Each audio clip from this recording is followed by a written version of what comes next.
Perkenalkan, nama saya Nabila Cantika Ramadhani. Saya di sini akan menjelaskan tentang teori tanda baca dan penulisan unsur serapan dalam karangan ilmiah. Di sini ada latar belakang. Dalam penulisan karangan ilmiah, penggunaan bahasa harus sesuai dengan kaidah POEB. Dua aspek penting yang sering menimbulkan kesalahan adalah tanda baca dan unsur serapan. Yang pertama, penggunaan tanda baca. Fungsi dan contoh penggunaan. 1. Tanda titik dipakai pada akhir kalimat pernyataan. Contohnya, mahasiswa sedang menulis makalah. Yang kedua yaitu tanda koma. Memisahkan antara sejenis dalam perincian. Memisahkan anak kalimat atau sesudah kata penghubung antar kalimat.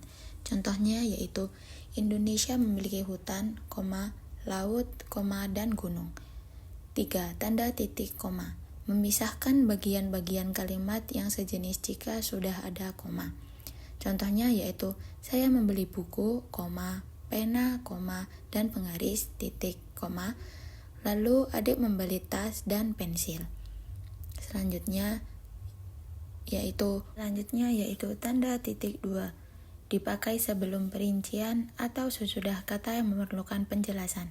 Contohnya ada 3 jenis sampah, titik 2, organik, anorganik, dan B3. Selanjutnya yaitu tanda tanya dan tanda seru. Tanda tanya dipakai pada akhir kalimat tanya. Contohnya, apa tujuan penelitian ini? Terus yang tanda seru dipakai untuk ungkapan perintah atau emosi kuat. Contohnya, hati-hati di jalan.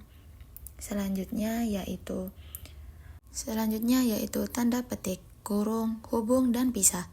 Petik untuk mengapit kutipan langsung. Contohnya, ia berkata, kita harus semangat belajar.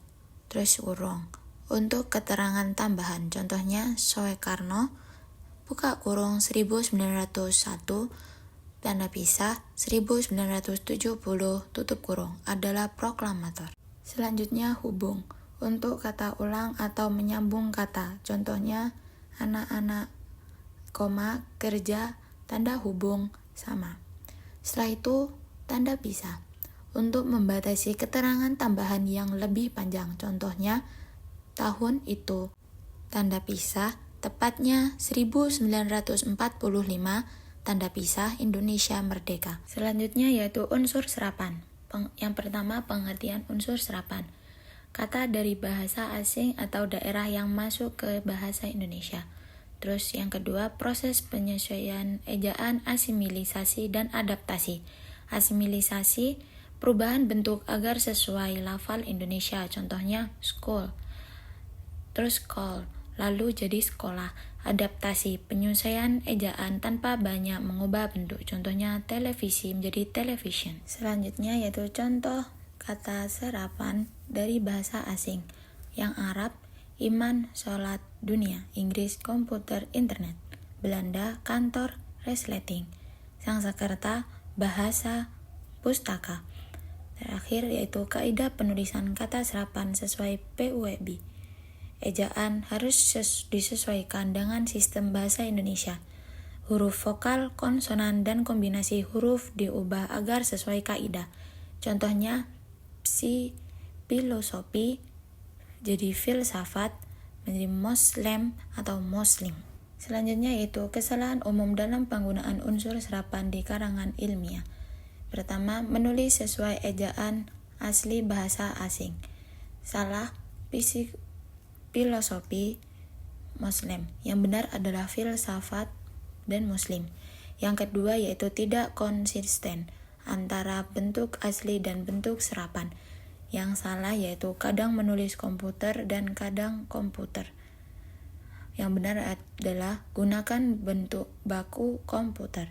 Yang ketiga yaitu menggunakan istilah asing padahal sudah ada padanan Indonesia.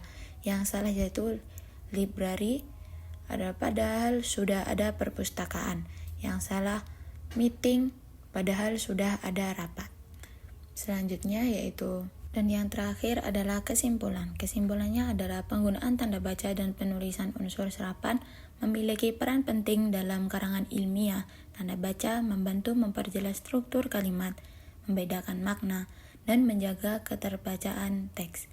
Sementara itu, unsur serapan harus disesuaikan dengan kaidah PUEB agar konsisten, mudah dipahami, dan tidak menimbulkan salah tafsir dengan menerapkan aturan tanda baca dan penulisan unsur serapan secara tepat.